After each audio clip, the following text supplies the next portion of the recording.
In desperation, with all the strength he had left within his soul, he moulded the earth to form a vice around Aloar's neck.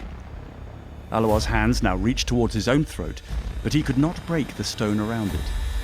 Yefimovich then encased the rest of Aloar from his shoulders down to his feet in the bedrock, binding him to the earth. Nose and cheekbones broken, blood dripping down his face, Yefimovich now stood before his opponent and spoke.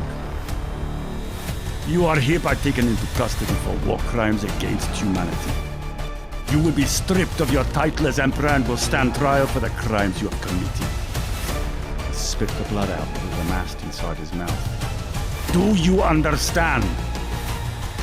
With despair in his eyes, Aloar responded, I do. The heavy rain began to soften, and the clouds above started to break.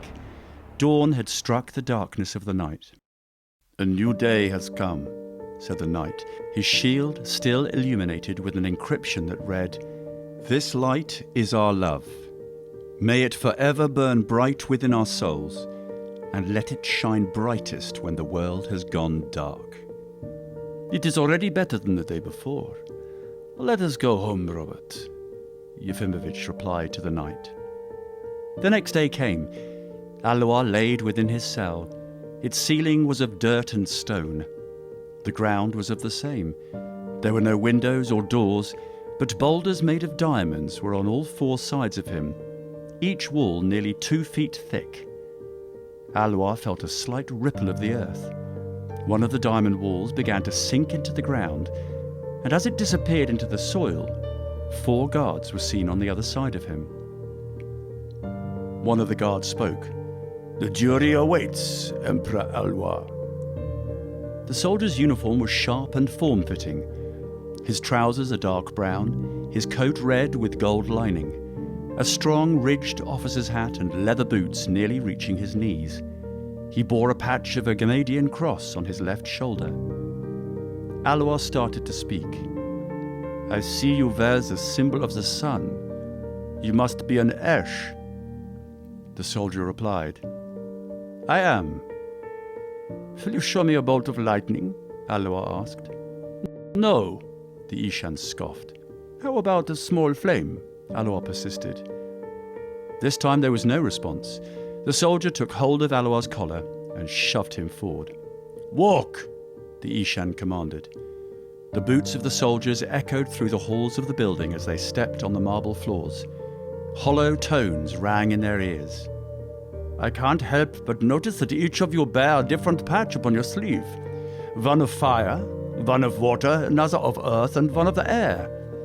And Ishan, Mehim, Adama, and Avir. I feel honored to be guarded by such soldiers. May I ask, where are we? Aloar questioned them. We are in the citadel, replied the Adamar soldier. How far down are we? Aloar inquired further. Far enough, replied the soldier. The 4 guards approached 2 of their peers standing near a massive slab of bedrock. The 2 guards wore the symbol of the earth, which was a rooted pyramid. Their attire was similar to that of the Ishan.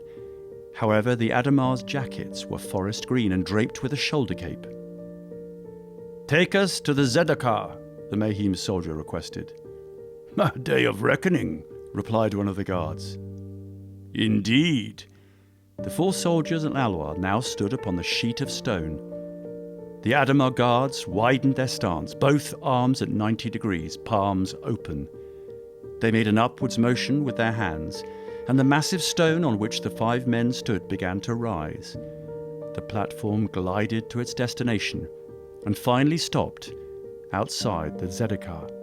The jury awaits you, said the Ishan with a scolding sound in his voice. Aloar stepped forward into the circular courtroom. The entire building was made from a single piece of glass. A spectacular design in construction, and one of great imagination. For the structure itself was more than a building. It was a sundial. At each hour of the day sat a juror, and the judge was positioned atop the gnomon. Aloar stopped at the base from where the judge was seated, looked down at the copper floor, and saw he stood upon a rooted pyramid with an eye in its centre. He then spun to look at the entire image that protruded through the copper, and noticed the pyramid was a crown worn by a woman whose eyes were blinded by a cloth, and who cradled a lamb in her left arm and a sword in her right. At the entrance from where he walked were words that read, "Judged by God and men, protector of the innocent, punisher of the guilty, blind to all but the truth."